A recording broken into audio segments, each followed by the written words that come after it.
Hello student. KKITI से मैं Satyadev sir आज आप लोगों को एग्जामिनेशन की तैयारी के लिए इम्पोर्टेंट MCQ क्वेश्चन लेकर आया हूं। आज मैं आप लोगों को 21 से 40 क्वेश्चन दूंगा आंसर के साथ, जो कि आप लोगों को आने वाली परीक्षा में काम आएगी। स्टार्ट करते हैं। तो सबसे पहला क्वेश्चन है, 21 क्वेश्चन नंबर है, what is the ratio of की वेट टेपर। की वेट टेपर का अनुपात क्या होता है? ऑप्शन है ए 1:19:00, बी ऑप्शन है 1:20:00, सी है 1:50:00 और डी है 1:100। तो हमेशा आप लोग याद रखिएगा कि की वेट टेपर का जो रेशियो होता है वो होता है 1:100। इसलिए इसका जो आंसर होगा वो डी नंबर होगा, 1:100। नेक्स्ट क्वेश्चन है 22 क्वेश्चन नंबर का, what is the name of की। इस की का नाम क्या है? तो स्टूडेंट्स देखो, ये इमेज में की दिखा रहा है, यहाँ पर की बना हुआ है। की मीन्स क्या होता है? चाबी होता है, जिसका उपयोग हम लोग किस चीज़ में करते हैं? फास्टेनर में करते हैं। तो ये की साफ दिख रहा है कि यह की किस आकार में बना हुआ है? टेपर के आकार में बना हुआ है। टेपर के आकार में बना हुआ है। आप लोग को पता होगा टेपर किसे कहते हैं, यानी जिसके व्यास में निरंतर कमी या निरंतर वृद्धि देखी जाए, उसी को हम लोग क्या कहते हैं? टेपर कहते हैं। तो ऑप्शन है ए टेपर संक की, बी फ्लैट सैडल की, सी पैरेलल संक की और डी है हॉलो सैडल की।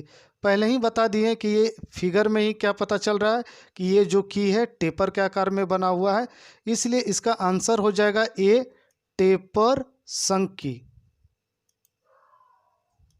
नेक्स्ट क्वेश्चन है 23 नंबर का, which type of material screw useful for self tapping on hard और ब्रिटल मटेरियल। यानी हार्ड मतलब होता है कठोर और ब्रिटल का मतलब होता है भंगुर। तो कठोर या भंगुर पदार्थ पर, सामग्री पर टेपिंग के लिए किस प्रकार के मेटल स्क्रू उपयोगी है? तो ये ऑप्शन दिया हुआ है, सेल्फ पियर्सिंग है, थ्रेड कटिंग है, सी थ्रेड फॉर्मिंग है और हैमर ड्रिवन स्क्रू है। तो हमेशा आप लोग याद रखिएगा, कठोर या भंगुर जो मटेरियल होता है, सामग्री होता है, उस पर टेपिंग के लिए, सेल्फ टेपिंग के लिए हम लोग थ्रेड कटिंग स्क्रू का उपयोग करते हैं। इसलिए इसका 23 का जो आंसर होगा वो हो जाएगा बी। अगला क्वेश्चन है 24, what is the advantages of wing nut. Wing nut का उपयोग कहाँ किया जाता है? विंग नट का उपयोग हम लोग सबको जानते हैं। जब हम लोग हेक्सा फ्रेम में ब्लेड को लगाते हैं तो उसमें हम लोग विंग नट की सहायता से क्या करते हैं? ब्लेड को कसते हैं या ढीला करते हैं। चलिए ऑप्शन पढ़ते हैं कि क्या क्या दिया हुआ है। कोच निर्माण कार्य में, बी है हेवी ड्यूटी असेंबली वर्क, यानी भारी क्षमता वाले असेंबली कार्य में। अगला है c loosen and tighten without wrench, बिना रेंज के टाइट और ढीला करने में। और अगला दिया हुआ प्रोवाइड डेकोरेटिव अपीयरेंस, सजावटी उपस्थिति प्रदान करने के लिए।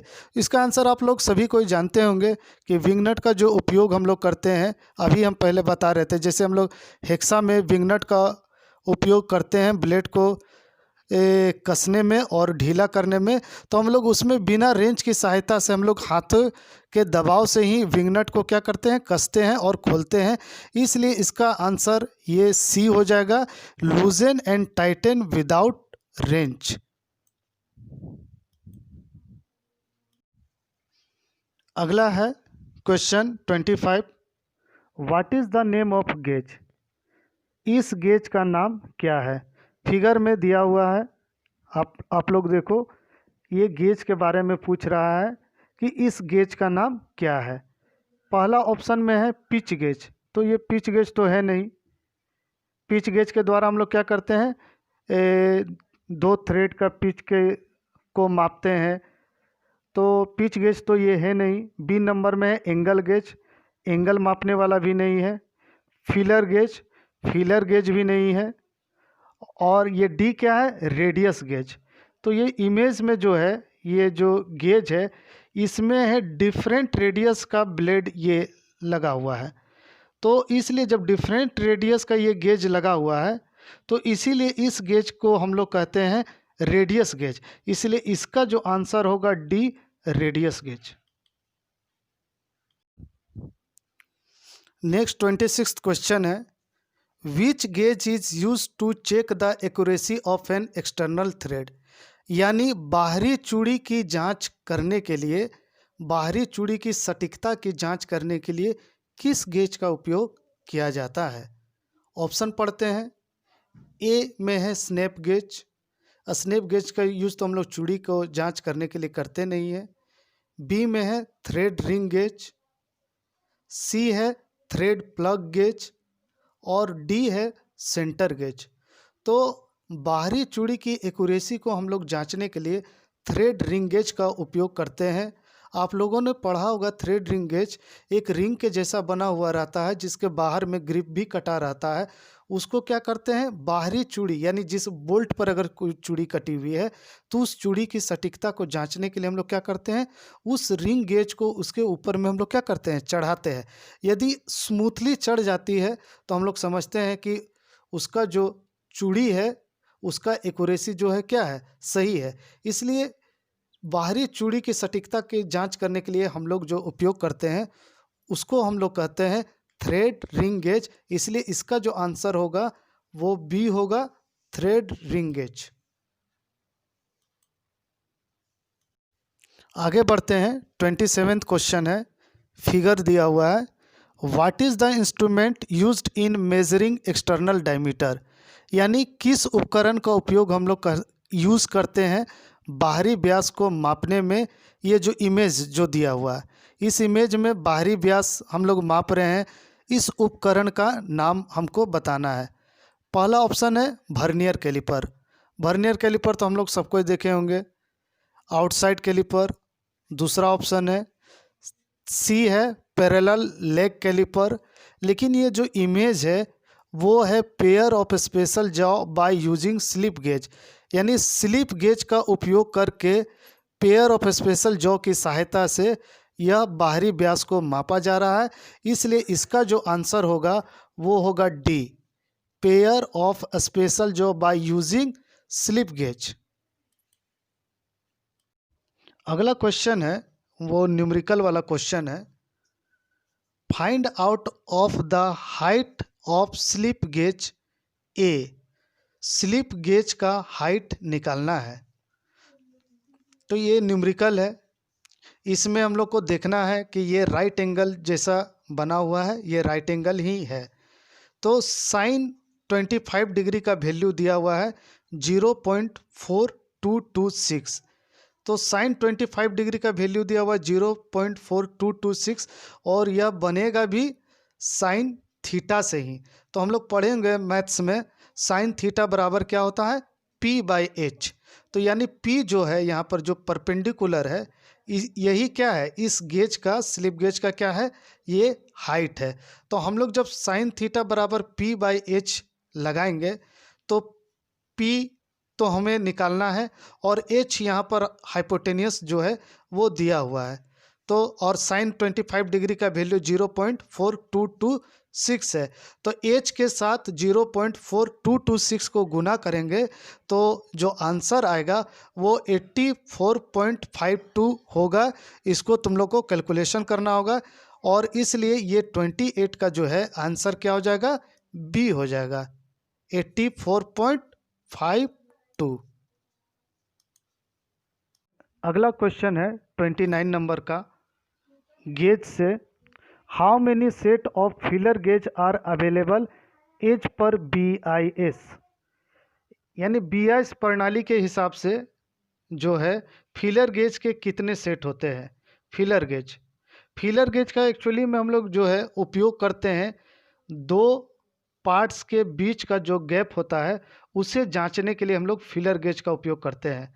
अगर तुम लोग उसका सेट देखा होगा तो तुम लोग को याद होना चाहिए कि सेट नंबर 1 2 2 सेट तो उसका होता नहीं है।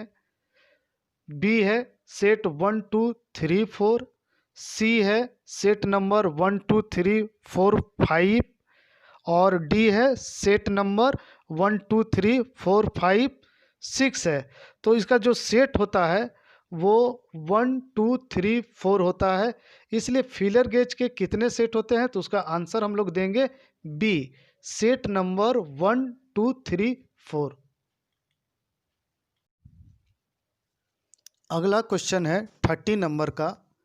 What material is use to make radius and fillet gauge, यानी रेडियस और फिलेट गेज बनाने के लिए किस मटेरियल का उपयोग किया जाता है। ऑप्शंस दिया हुआ है, ए टूल स्टील, बी है हार्डेंड स्टील शीट, सी है हाई कार्बन स्टील और डी है मीडियम कार्बन स्टील।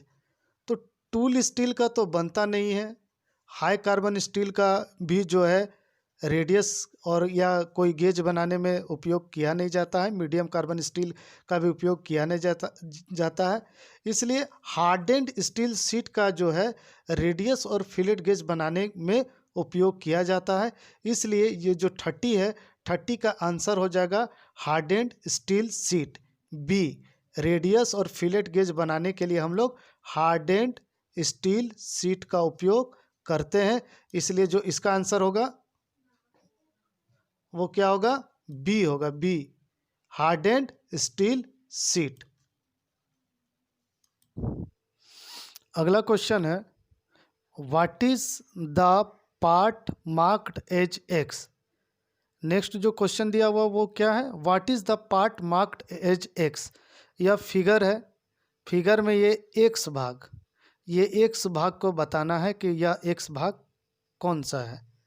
तो ये ए में क्या है, स्लिट है, बी में स्लीव है, सी में बुश है, डी में ग्रूव है।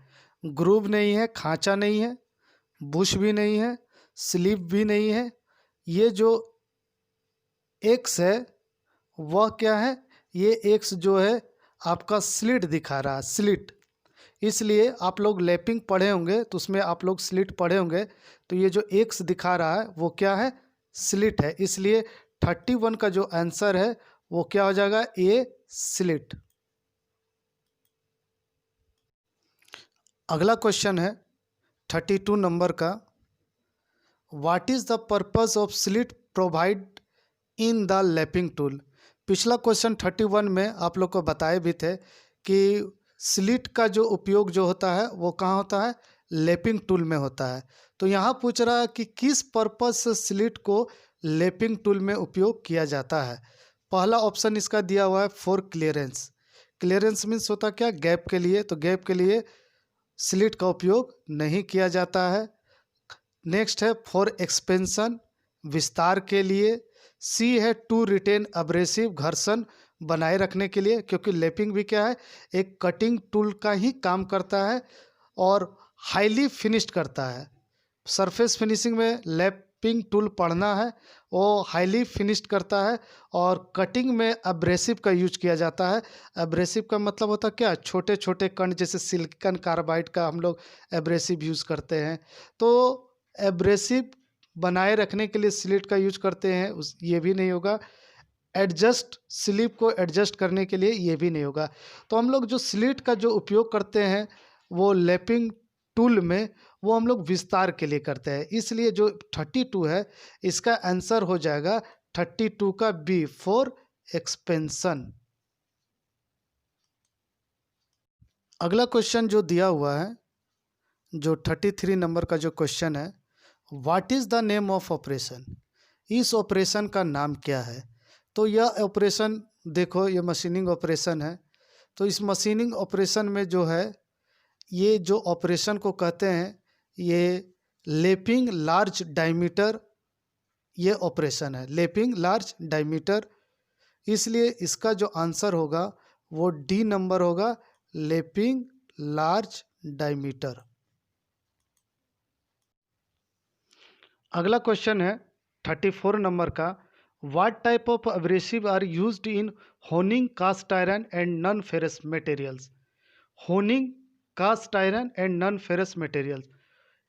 अभी लेपिंग का जिक्र हम किए थे, एक होनिंग भी सरफेस फिनिशिंग का चैप्टर में पढ़ना, लेपिंग और होनिंग। लेपिंग जो हम लोग करते हैं वो प्लेन सरफेस पर करते हैं, समतल सतह पर करते हैं, जबकि होनिंग की जो क्रिया होती है, होनिंग का जो ऑपरेशन है वो हम लोग करते हैं सिलेंड्रिकल सतह पर, सिलेंड्रिकल सतह पर।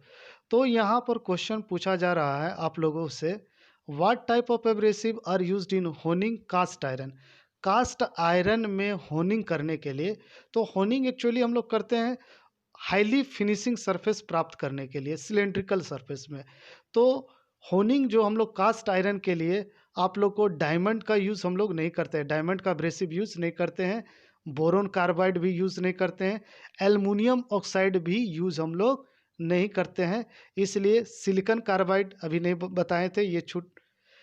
हम लोग होनिंग क्रिया करने के लिए सिलिकॉन कार्बाइड का यूज करते हैं। इसलिए हमेशा याद रखना कि होनिंग कास्ट आयरन और नॉन फेरस मटेरियल के लिए हम लोग सिलिकॉन कार्बाइड का ही यूज करते हैं। इसलिए 34 का आंसर जो होगा वो क्या हो जाएगा, सी हो जाएगा। अगला क्वेश्चन है 35 नंबर का, which method of surface hardening the surface remain free from scales. यानी सरफेस हार्डनिंग की किस विधि में सतह स्केल मुक्त होती है। तो सतह स्केल मुक्त में कौन सा हार्डनिंग, सरफेस हार्डनिंग की विधि करते हैं। ऑप्शंस है आप लोगों का, a nitriding, b case hardening, वो तो करते नहीं है क्योंकि केस हार्डनिंग तो जानते ही हैं, वो हम लोग सरफेस स्केल फ्री करने के लिए नहीं किया जाता है, वो किया जाता है कुछ सतह को, ऊपरी सतह को हार्ड करने के लिए ही किया जाता है। फ्लेम हार्डनिंग है। और डी क्या है, इंडक्शन हार्डनिंग। तो आप लोग याद हमेशा रखिएगा कि हार्डनिंग, सरफेस हार्डनिंग की वह विधि जिसमें जो सरफेस होता है वो स्केल फ्री होता है, वो होता है इंडक्शन हार्डनिंग की क्रिया होती है। तो इसलिए 35 का जो आंसर हो जाएगा वो होगा डी, इंडक्शन हार्डनिंग।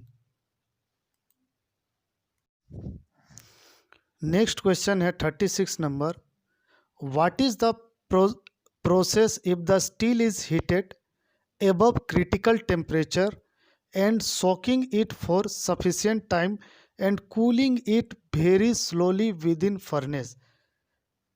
अर्थात यदि स्टील को क्रिटिकल तापमान तक गर्म किया जाता है, यानी स्टील को क्रिटिकल टेम्परेचर तक गर्म किया जाता है और भट्टी में बहुत धीरे धीरे ठंडा किया जाता है, तो उस प्रक्रिया का नाम क्या है। तो यह हीट ट्रीटमेंट से क्वेश्चन है।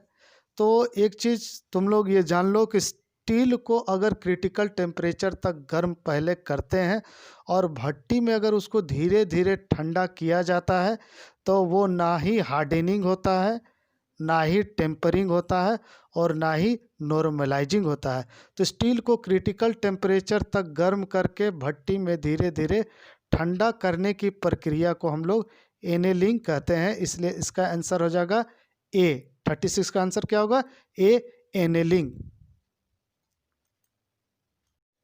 अगला क्वेश्चन है next 37 question, what is the process to refine the structure of steel component. मतलब इसका है स्टील घटक की संरचना को परिष्कृत करने की प्रक्रिया क्या है। स्टील घटक यानी की संरचना को परिष्कृत करने की प्रक्रिया को हम लोग नॉर्मलाइजिंग कहते हैं। इसको याद रखना, क्वेश्चन पूछ भी रहा था, refine the structure of steel component.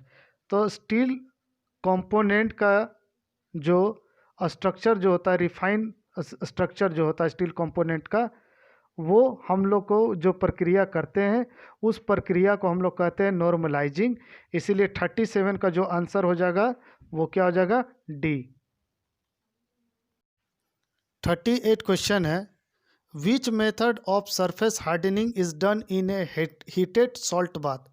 गर्म सॉल्ट बाथ में कौन सा सरफेस हार्डनिंग की विधि की जाती है। तो आप लोग को ये क्वेश्चन भी याद रखने वाला ही क्वेश्चन है कि गर्म सोल्ट बाथ में, जब भी ये क्वेश्चन आएगा गर्म सोल्ट बाथ में कौन सा सरफेस हार्डनिंग की विधि की जाती है, तो उसका आंसर होगा सिर्फ और सिर्फ लिक्विड कार्बोराइजिंग। तो गर्म सॉल्ट बाथ में कौन सा विधि की जाती है सरफेस हार्डनिंग की, तो गर्म सॉल्ट बाथ में जो विधि की जाती है उसको हम लोग क्या कहते हैं, लिक्विड कार्बोराइजिंग। इसीलिए 38 का आंसर क्या हो जाएगा, डी, लिक्विड कार्बोराइजिंग। नेक्स्ट 39 का जो क्वेश्चन है वो उसमें फिगर दिया हुआ है, what is the name of part marked as X. यह जो एक्स का जो ये हिस्सा है, यह पार्ट जो है, ये जो यहाँ का पार्ट है, इस पार्ट को हम लोग क्या कहते हैं। तो इस तरह का आप लोग को एग्जामिनेशन में अगर क्वेश्चन आएगा सेम फिगर के साथ आएगा, तो इसको भी आप लोग याद कर लीजिए। अगर आप लोग पढ़े होंगे तो इसको हम लोग जो कहते हैं है स्प्लिंट शाफ्ट कहते हैं। इसका जो आंसर होगा वो क्या होगा, स्प्लिंट शाफ्ट। तो यह भी याद करने वाला है आंसर। इस इमेज को देख लीजिए आप लोग, इस एक्स को पूछ रहा था और ये एक्स पार्ट क्या है, स्प्लिंट शाफ्ट। इसीलिए 39 का जो आंसर होगा वो क्या होगा, बी, स्प्लिंट शाफ्ट। आज का 40वां और अंतिम क्वेश्चन है, which key has rectangular cross section is fit into keyway cut on both shaft and hub. किस की का आयताकार क्रॉस सेक्शन होता है, यानी किस चाबी का जो बनावट होता है वह आयताकार क्रॉस सेक्शनल होता है, और उस की को हम लोग शाफ्ट और हब दोनों पर कटे चाबी घाट में फिट करते हैं। तो इस तरह का आयताकार क्रॉस सेक्शन वाला और शाफ्ट के दोनों की वे पर यानी चाबी घाट पर में हम लोग जो फिट करते हैं उस की को हम लोग बोलते हैं शंक की। इसलिए इसका जो आयताकार जो क्रॉस सेक्शनल वाला जो चाबी दिया हुआ है, जिसको हम लोग शाफ्ट और हब के दोनों पर चाबी घाट में हम लोग फिट करते हैं, उसका आंसर क्या हो जाएगा, शंक की। 40 का आंसर हो जाएगा ए, शंक की।